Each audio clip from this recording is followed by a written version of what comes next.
ഇതെന്ത് ചെയ്യണം എന്നറിയില്ല, എങ്ങനെ ചെയ്യണം എന്ന് ഒരു പിടുത്തമില്ല.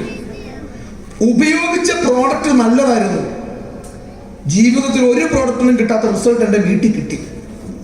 ആ പ്രോഡക്റ്റ് ഞാൻ ആ കോൺഫിഡൻസ് വെച്ച് ഒരു സോപ്പ് പോലും വിറ്റ് പരിചയമില്ലാത്ത ഞാൻ പരിചയമുള്ളവർക്കൊക്കെ പ്രോഡക്റ്റ് കൊടുക്കാൻ തുടങ്ങി.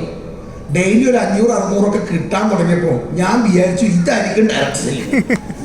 ഞാൻ നന്നായി പ്രോഡക്റ്റ് എടുക്കും, പരിചയമുള്ളവർക്കൊക്കെ കൊടുക്കും. കുറെ കഴിഞ്ഞപ്പോൾ ഉപയോഗിച്ചവർക്ക് റിസൾട്ട് കിട്ടിയപ്പോൾ അവര് പറഞ്ഞിട്ട് ഞാൻ അറിയാത്ത ആളുകൾ വന്ന് മേടിക്കാൻ തുടങ്ങി.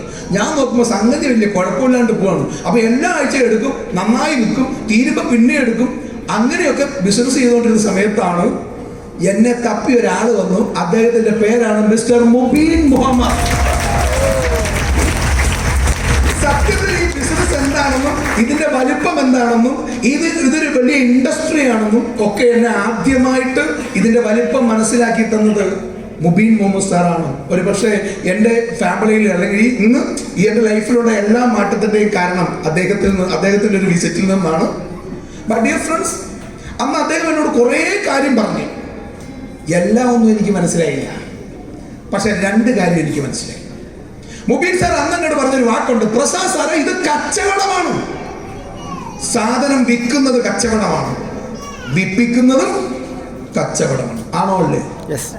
നമ്മൾ കടയിട്ടാലും ചെയ്യേണ്ട പണി അത് തന്നെയല്ലേ, അത് കടയില്ലാണ്ട് ചെയ്യും.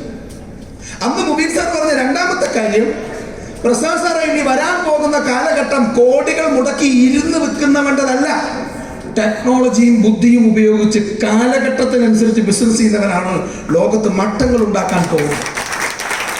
അന്ന് ഇതൊക്കെ കേട്ടപ്പോൾ അതൊക്കെ എനിക്ക് മനസ്സിലായി. അപ്പോഴും എനിക്ക് താങ്ങാൻ പറ്റാത്തൊരു കാര്യം, ആഴ്ചക്ക് 2 ഞാനിവിടെ കൊല്ലത്തിൽ 2 ഉണ്ടാക്കാൻ നോക്കിയിട്ട് നടക്കുന്നില്ല.